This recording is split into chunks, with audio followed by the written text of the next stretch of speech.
The next call is a split call. Dr David Clark, 5 minutes. Thank you, Mr Speaker.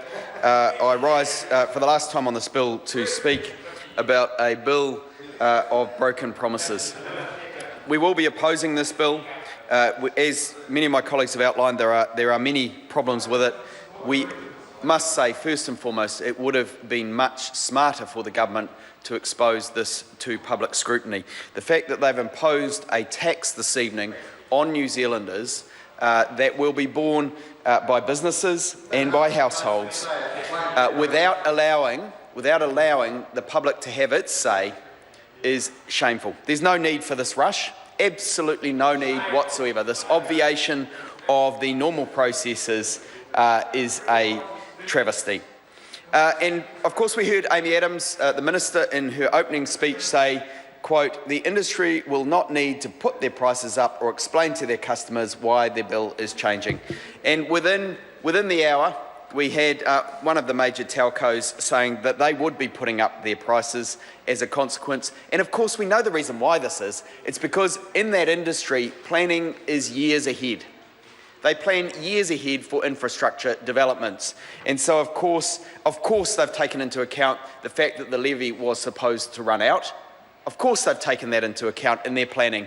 And so they had built in what charges they thought necessary, and now they get slapped with another charge that was unexpected, a tax on them that they can and must pass through to their customers. They're going to make their bills transparent so that we see when we use their services the extra $1 per month that will be costing as a result of this change for each and every business or person connected to this service.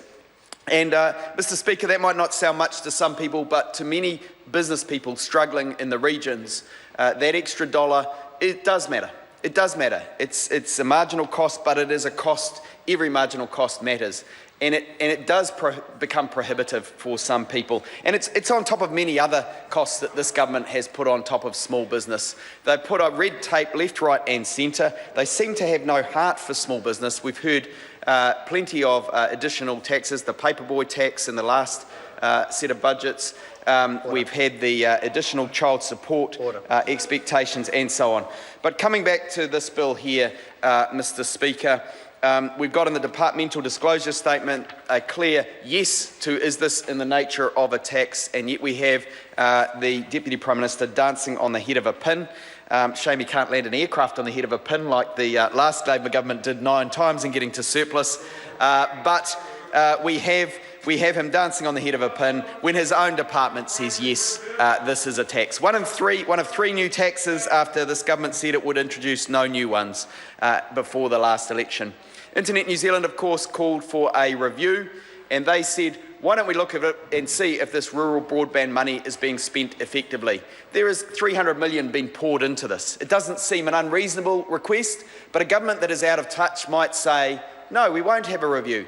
We don't care that only 8,500 people have taken this up by our best estimate. We don't care that it's cost $7,000 a head for this particular initiative to be taken up.